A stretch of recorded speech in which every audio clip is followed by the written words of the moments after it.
오늘은 시편 38편 말씀 전편의 말씀을 가지고 주의 화살이 나를 찌를 때라는 제목으로 말씀을 묵상하기를 원합니다. 이 말씀은 2절 말씀에서 왔죠. 주의 화살이 나를 찌르고 주의 손이 나를 심히 누르시나이다 라고 고백하는 2절의 대목에서 주의 화살이 나를 찌를 때, 여러분 화살 맞아본 적 없겠죠, 당연히. 못에 찔려 보신 적 있으세요? 못. 네, 우리 조창훈 집사님은 충분히 있으시고 저는 있어요. 어렸을 적에 이렇게 의자에서 뭘 하다가 확 넘어지면서 못을 확 밟은 적이 있는데 인생에서 가장 따끔했던 기억이 아닌가 그런 생각이 들어집니다. 나는 그거보다 조금 더 아픈 거 찔려봤다. 칼에 찔려본 적, 칼에 베어본 적은 있어도 이제 찔렸다고 표현하는 건 심각한 이제 사건인 건데, 그런 건 이제 정말로 뭔가 대단한 사건이겠죠. 그런 분들은 없으시죠? 네, 그러니까 그 정도 되면 살아있는 게 감사할 일인 것 같아요. 네, 제가 보니까 가시에만 찔려도 그렇게 아프더라고요. 자꾸만 눈에 보이지도 않는 것 같은 가시에 그냥 살짝 이렇게 찝혔는데도, 근데도 그걸 어떻게든지 그냥 돋보기를 찾아서라도 빼내야 그래야 이게 좀 편안해지고 내 마음에 안정감이 찾아오는데, 지금 이 다윗은 아마도 화살을 맞아보지 않았을까? 그러니까 오늘 우리가 칼을 맞는 경험이 없고 우리가 이제 못에 찔리는 경험도 거의 없고 뭐 칼에 베이는 정도 아니면은 우리가 그 작은 그런 가시에 박히는 정도의 경험을 하는 것이 오늘 우리들의 삶의 모습인데, 이 당시는 늘 칼과 창으로 싸웠고 화살을 늘 전투에 임했고 평생토록 전투에 임했던 이 다윗은 수많은 부하들이 죽는 것, 그리고 칼에 베이고 또 화살을 맞고 그 스스로도 이런 경험들을 아마도 했었을 가능성이 상당히 있다. 그래서 그 자신이 고백하기를 주의 화살이 하나님이 나를 향해서 화살을 쐈다는 거예요. 화살을 쏴서 내가 그 화살을 맞았다는 거예요. 얼마나 여러분 지금 다윗이 큰 고통을 가지고 있으면 이런 표현을 쓰고 있어요. 아주 심각한 어떤 고백이라고 할 수 있는 거죠. 더더군다나 이 화살을 쏜 자가 다름 아닌 하나님이 이 화살을 쐈다는 거죠. 여러분이 이 시편에서 이 시편 150편 전체를 다 읽어 보시면서 여러분들이 이제 여러 가지 사항들을 느끼실 수 있으실 거라고 생각을 하는데, 시편 150편을 쭉 다 읽어 보면 특별히 오늘 이 38편의 시편은 애가라고도 부르고 탄식시라고도 부르고 참회시라고 불러요. 시편 150편 중에서 이런 참회시가 한 5편에서 한 7편 정도 되거든요. 6편, 32편, 그리고 오늘 본문에 38편, 51편, 102편, 130편, 143편 이 정도가 되는데, 그 중에서도 특히 32편과 51편, 요 앞에 있는 32편, 뒤에 있는 51편은 밧세바를 범한 이후에 나단 선지자의 지적을 당했을 때 그때 부르는 시편이거든요. 근데 심지어는 그 시편을 자세히 읽어보아도 도대체 다윗이 무슨 실체적 잘못을 저질렀는가를 정확하게 확인하기가 어려워요. 그러니까 여러분, 우리가 되게 고상해진다는 게 어떤 것이냐라고 할 때 우리의 삶의 어떤 사건을 이야기하기보다 그 사건으로 말미암는 나의 감정, 나의 생각, 이런 것들이 구체적으로 고백되는 것이 훨씬 더 중요하다, 의미가 있다.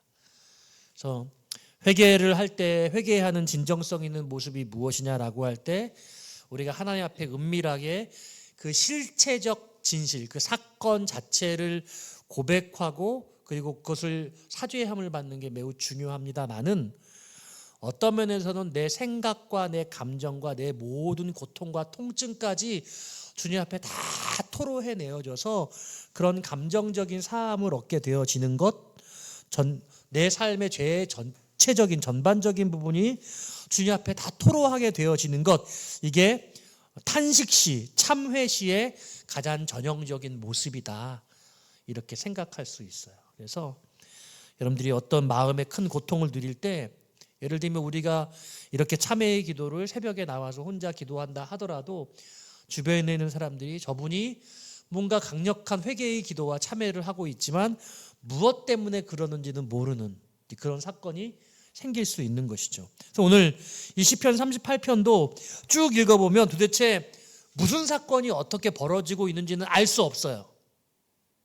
그렇지만 이 사건, 이 다윗이 경험하고 있는 이 다윗의 정말 전인적인 이 고통이 하나님으로 말미암아 주어진 것임을 깨달아 알 수 있는 거죠. 그래서 뭐라고 말하냐면 하나님이 나를 향해서 화를 쏘시고 그리고 내가 화를 맞아서 엄청난 통증을 느끼고 있다. 이렇게 고백하는 거예요. 그래서 주의 손이 나를 심히 누르시나이다. 예. 하나님의 손이 다윗을 지금 이렇게 억누르고 있다는 거예요. 우리 막 아이들 어렸을 적에 말 안 듣고 그러면 막 꽉 잡잖아요. 꽉 잡으면 이렇게 잡혀가지고 막 이렇게 움직이려고 그러는데 막 제지하니까 꼼짝도 못하고 있잖아요. 지금 요지부동 하나님이 딱 억누르셔서 다윗이 이러지도 저러지도 못하는 그런 상태에 놓여졌다라고 그렇게 다윗이 고백하고 있다. 이렇게 여러분들이 이해를 하시고 이 시편을 대하시면 좋겠습니다. 자, 오늘 1절 말씀을 같이 한번 읽어볼까요? 1절 말씀입니다. 시작.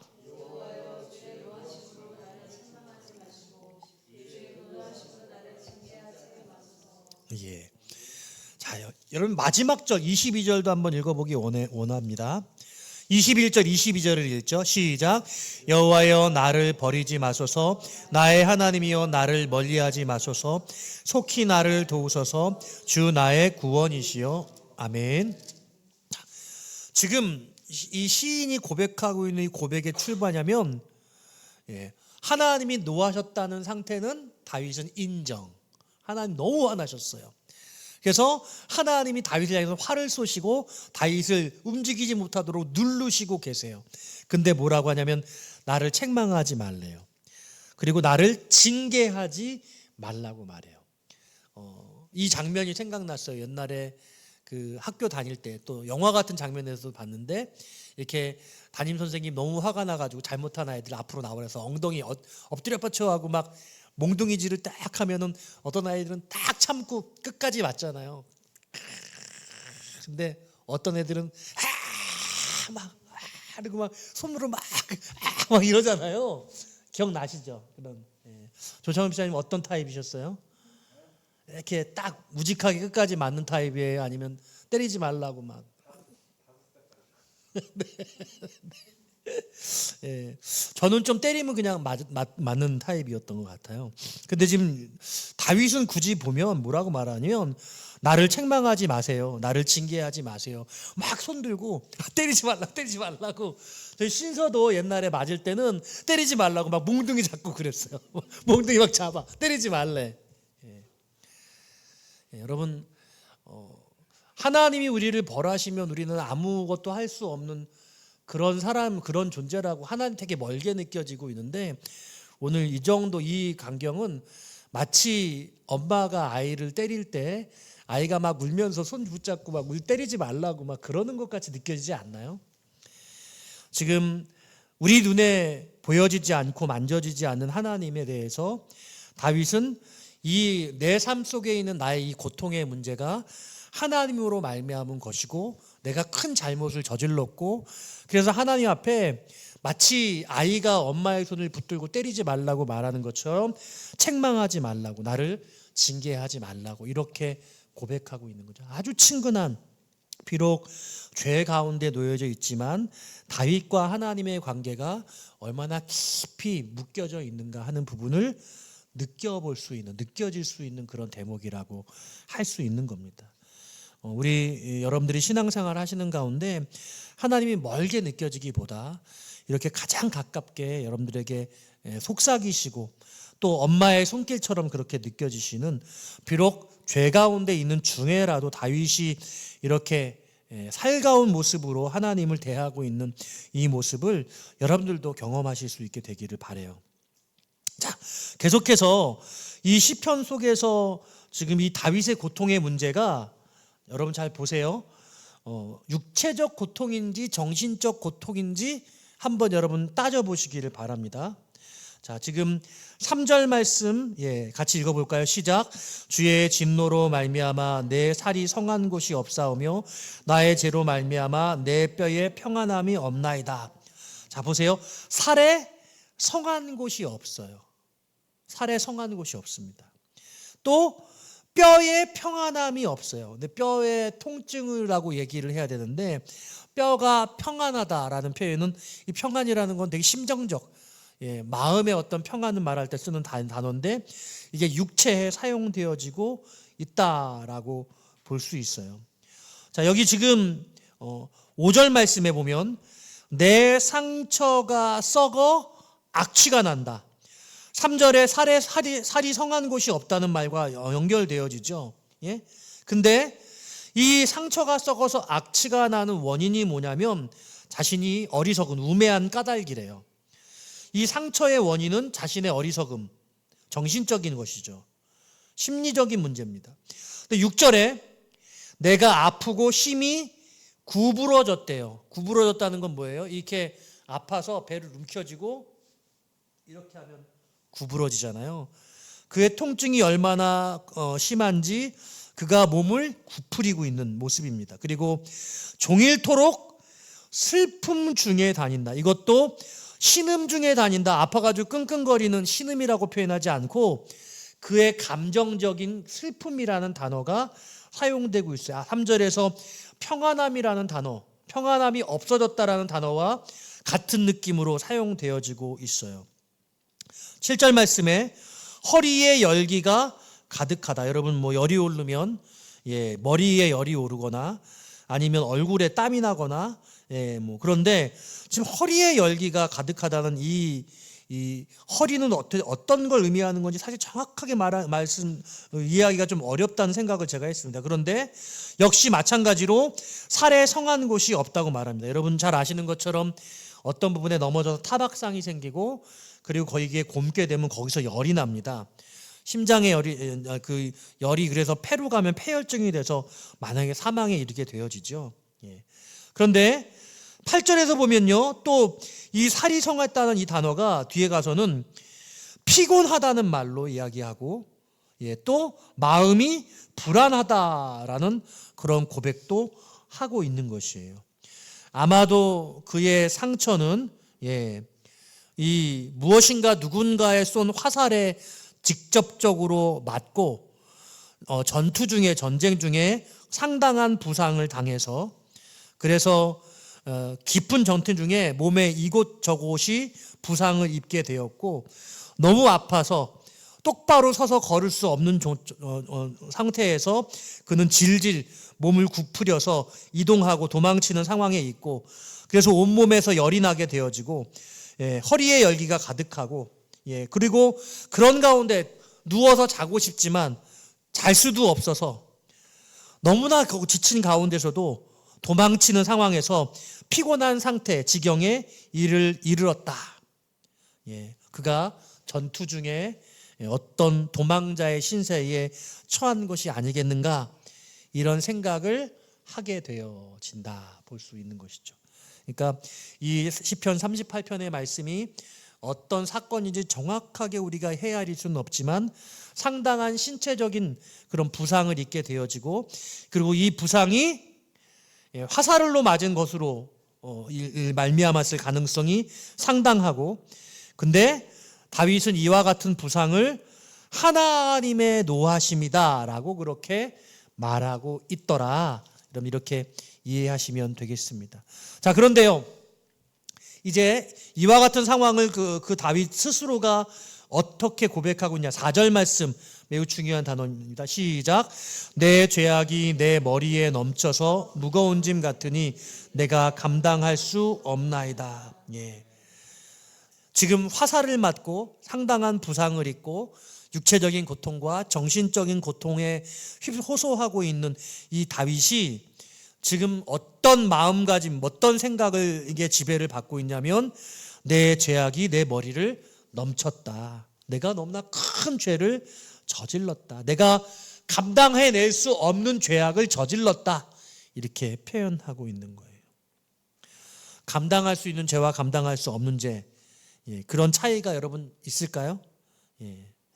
어떤 죄들은 내가 숨길 수 있을 거예요. 어떤 죄는 내가 그것을 책임질 수 있을 수도 있을 거예요. 세상적으로 여러 가지 일들이 벌어나면서 이것은 이제 나만 해결하고 나만 알고 내 주변에 가까운 사람들만 알고 아무도 몰랐으면 좋겠던 그런 일들이 내 삶 속에는 있죠. 그런데 지금 다윗은 고백하기를 이건 내가 감당할 수 있는 그런 종류의 그런 죄가 아니다. 자신이 이 죄의 문제를 해결할 수 없다라고 고백하고 있는 거예요. 여러분들의 인생 가운데 이런 일 겪지 않게 되어지기를 주님의 이름으로 축복합니다. 우리의 모든 연약한 죄악들은 다 우리 스스로 감당할 수 없는 일이고 우리는 그 일들을 주님께 다 내어드려서 십자가의 사랑으로 용서함을 얻게 되어졌고 그리고 더 이상 그 죄를 가리기 위해서 죄를 정말 숨기기 위해서 무엇인가를 애쓰고 노력해야 되는 그런 삶의 굴레를 만들지 말자.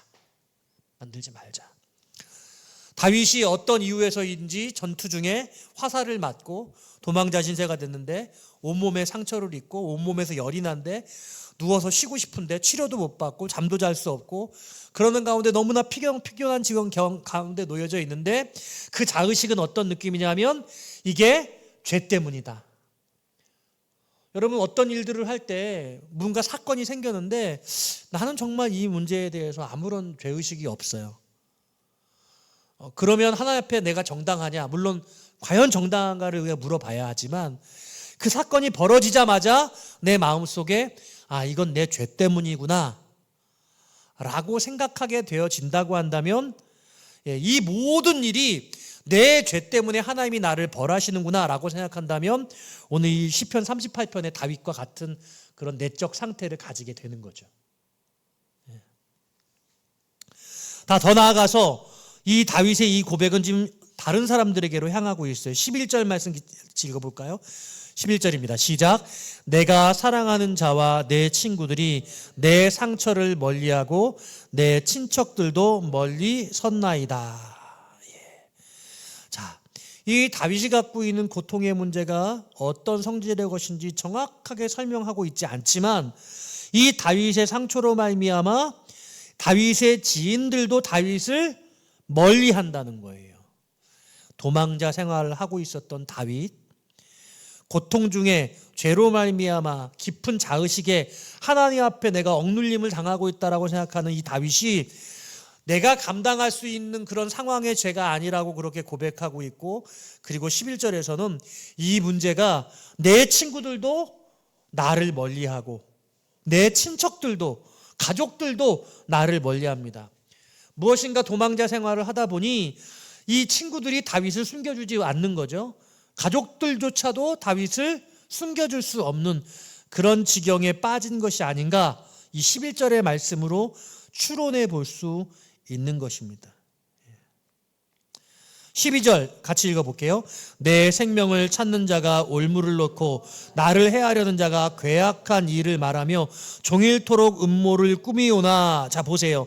지금 다윗을 잡으려고 다윗을 죽이려고 다윗의 일가 친지들, 다윗의 친구들, 다윗의 손이 닿을 만한 그 모든 곳에 다 도사리고 준비하고 다윗을 붙잡기 위해서 온갖 방법을 다 꾸며 놓았다는 것들을 다윗이 이렇게 고백하고 있는 거예요. 그래서 다윗은 도망자 생활을 하면서 지금 부상을 당하고 온몸에 상처투성인데 마음 편안하게 머리를 두고 쉴 곳도 없는 거예요. 그래서 나도 감당할 수 없고 내가 내 죄를 감당할 수 없고 내 사랑하는 자들도 나를 가까이 할 수가 없는 그런 지경에 놓여 있더라. 그래서 13절에 뭐라고 말하면 나는 못 듣는 자와 같이 듣지 아니하고 말 못하는 자 같이 입을 열지 않는다. 예전에 문재인 대통령이 대통령 후보 시절에 막 사람들이 비판했어요. 그러면 대통령이 말을 안 해요. 가만히 있어요.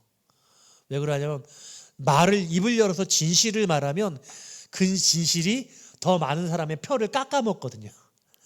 그러니까 자기의 입장을 정확하게 탁 표현을 하면 그 입장, 자기의 정치적 색깔을 표현하는 것이 그 문재인 대통령 후보자의 표를 더 빼앗아가기 때문에 아무 소리 하지도 못하는 거죠. 요즘에 우리 윤석열 대통령께서도 정치적으로 너무나 어려운 일을 당하다 보니 계속 말을 바꾸시잖아요. 참 슬픈 일인데요. 근데 그러다 보니 대통령이 전면에 나서지 않고 다 다른 사람들을 앞세워서 말씀하시고 계세요. 참 답답하고 저도 가슴 아프고 요즘에 정치를 보면 너무 마음이 참 힘이 드는데요. 지금 다윗도 그런 지경인 거예요. 뭐 누가 말을 하는데 입을 열 수가 없어. 지금 14절 그렇게 말하는 거죠. 나는 듣지 못하는 자 같아서 내 입에는 반박할 말이 없나이다. 반박할 말이 없대. 말을 들어도 할 말이 없는 거야. 무슨 말이라도 해보라고. 그럼 내가 무슨 말을 하겠냐고. 할 말이 없다고. 다윗이 이런 상황에 놓여져 있는 거예요. 여러분 얼마나 답답하겠어요. 그는 궁지에 몰려서 정말 그 궁지에 몰린 쥐 같은 그런 모양새인데 아무 할 말조차 할 말이 없다고. 그래서 15절에 그렇게 고백하는 거죠. 오직 주만 바라보는 거예요. 여호와여 내가 주를 바라싸우니 내 주 하나님이 내게 응답하시리이다. 16절은 이렇게 말해요. 그들이 나 때문에 기뻐하며 내가 실족할 때에 나를 향하여 스스로 교만할까 하였나이다. 이게 어떤 상황이냐면요. 제가 어려운 가운데 놓여져 있어요. 근데 제가 그 어려운 상황 가운데서 뭔가 실언하고 실수를 해서 그 실언과 실수 때문에 제가 그냥 확 무너져요. 그러면 사람들이 내가 저렇게 될 줄 알았다니까. 내가 저렇게 되려고 저 사람을 위해서 이런 상황을 만들어 놓은 거야. 그러면서 막 자랑하고 그 모습을 생각하니 다윗이 이렇게 통증을 느끼면서 고통 가운데 있는데도 정말 머리털이 서는 것처럼 곤두서서 그런 실수를 저지르지 않으려고 누가 무슨 말을 해도 한마디도 대답하지 않고 침묵하는 꿀먹은 벙어리가 되어진 상태인 거죠. 여러분 그러니까 죄악 가운데 놓여져 있다고 도대체 어떻게 하라는 거냐고 나보고. 그런 사람 참 가벼운 사람인 거예요. 여러분 나 힘들다고, 나 어렵다고, 나 왜 이런 일 하는지 모르겠다고 이렇게 말하면은요, 그걸 지켜보는 사람들은 그 사람이 참 가볍다고 느끼는 거죠. 지금 다윗은요, 그래서 그렇게 어려운 가운데 놓여져 있는데도 나 너무 아프다고, 나 너무 힘들다고 그렇게 말하지 않고 꿀먹은 벙어리처럼 아무 말 하지 않고 침묵하는 거예요. 그래서 오직 주님만 바라보고 있다라고 그렇게 고백하는 거예요. 그리고 18절 내 죄악을 아뢰고 내 죄를 슬퍼함입니다. 이렇게 고백하는 거죠. 그래서 어려움은 어려울수록 어디 가서 나 어렵다고 말하는 자가 되는 것이 아니라 어렵다고 다른 사람들에게 말하면 다른 사람들이 그 어렵다고 말하는 그 사람을 정말 진심으로 어렵다고 이야기하는 건데 내가 저 사람 저렇게 어려워질 줄 알았어. 잘 안 될 줄 알았어. 그러면서 아유 고소하다 깨소금이다 그러면서 오히려 그것을 가지고 즐긴다니까요. 그리고 그와 같은 이야기를 들을 때 그 능멸감 견딜 수 없잖아요. 세상이 그러고 사람이라는 존재가 그래요. 다윗은 이것을 너무나 잘 알았기에 아무에게도 아무 말도 하지 않고 하나님 앞에 그저 자신의 죄를 토로할 뿐인 거예요. 그러니까 여러분 진정으로 여러분들의 어려움을 토로할 대상은 우리 주 여호와 뿐이신 줄로 믿으시기를 바랍니다. 그래서 이 38편이 참회 시가 되는 거예요. 내가 누구에게도 이야기를 할 수 없다는 거예요. 내가 이렇게 어려워지니까 나를 미워하는 사람들이 더 열심으로 강한 자가 돼서 나를 더 미워하고 나를 무너뜨리려고 하고 이참에 나를 죽여버리려고 하는 나를 대적하는 사람들이 더 활개치더라는 거예요. 그러니까 지금 정리를 하면요, 다윗은 도망자 상황에서 부상을 당하고 몸과 마음이 지칠 대로 지쳐있는 상황에서 자기가 아는 그 누구에게도 도움을 요구할 수 없는 상황에 놓여져 있어요. 근데 그렇다고 하더라도 자기를 막 함부로 넘어뜨리거나 무너뜨리지 않고 끝까지 자기를 붙들고 서 있는 거예요. 그러면서 자기 하나님 앞에 자신을 상정하고, 그리고 내가 넘어짐으로 말미암아 그것을 즐거워하고 기뻐할 악인들을 하나님 앞에 상정하고 있어요. 그리고 나를 버리지 말아달라고, 나를 버리지 마셔야 한다고. 비록 내가 죄인이지만 저 악인들을 바라보시면서 나를 구해 주셔야 한다고 그렇게 대비적으로 탄원하며 자신의 죄를 호소하는, 나를 버리지 말라고 그런 탄원하는 기도를 올리고 있는 거예요. 그러니까 사랑하는 여러분, 우리가 어떤 죄악, 어떤 삶의 어려움 가운데 있으면 우리가 깊이 돌아보아야 할 것은 이 어려움이 내 죄로 말미암아 임한 것이라면 내가 주님 앞에 정말 심각하게 정말 몸을 찢으며 마음을 찢으면서 통회자복하며 기도하는 기도가 필요한데, 내가 이 하나님 앞에 죄를 용서받기 위해서 내 삶 가운데 펼쳐지는 수많은 문제들, 특별히 하나님의 자녀인 나 때문에 더 기뻐하고 즐거워할 어떤 악인들이 있다고 한다면, 그들을 보기에 이 하나님의 자녀인 내가 이 죄로 말미암아 넘어지지 않도록 해달라고 간구하는 기도로 하나님이 그를 더욱더 굽어 살피시고 세우시는 역사를 이루어 가신다. 이 시편 38편이 이와 같은 구조로 정리되어져 있다고 볼 수 있는 거예요. 그래서 사랑하는 여러분, 오늘 이 다윗의 심경 이해가 가세요? 어디 한 군데 가서 자기를 마음 편안하게 토로하고 정말 위로받을 자가 없이 오직 하나님께만 나의 삶의 모든 문제를 다 내어 맡기고, 나를 버리지 말라고, 나를 멀리하지 말라고, 나를 도와달라고, 나를 구원해달라고 기도하는 이 기도회가 얼마나 사무치고 얼마나 간절한가. 오늘 여러분들 삶 속에서 이런 통회하는 간절한 기도가 있어야 될 거예요. 우리의 인생을 살면서 우리는 항상 의로울 수 없고 십자가의 사랑으로 하나님의 놀라운 은총을 덧입었지만 여전히 우리 안에 연약한 모습이 있고, 이 연약한 모습은 하나님 앞에서 씨름해서 하나님의 자비를 구하고 하나님의 긍휼의 여김을 받아야 우리가 자유로워질 수 있는 거죠. 여러분들의 인생이 이런 통회자복하는 시간들을 우리 꼭 가지시기를 바라고, 혹시 여러분 삶 가운데 현재 진행형으로 고통과 어려움이 있다면 이 다윗의 이 시편 38편 같은 그런 통회의 기도가 여러분들의 삶 가운데 기도의 자리에서 나타나게 되어지시기를 주님의 이름으로 축원드립니다.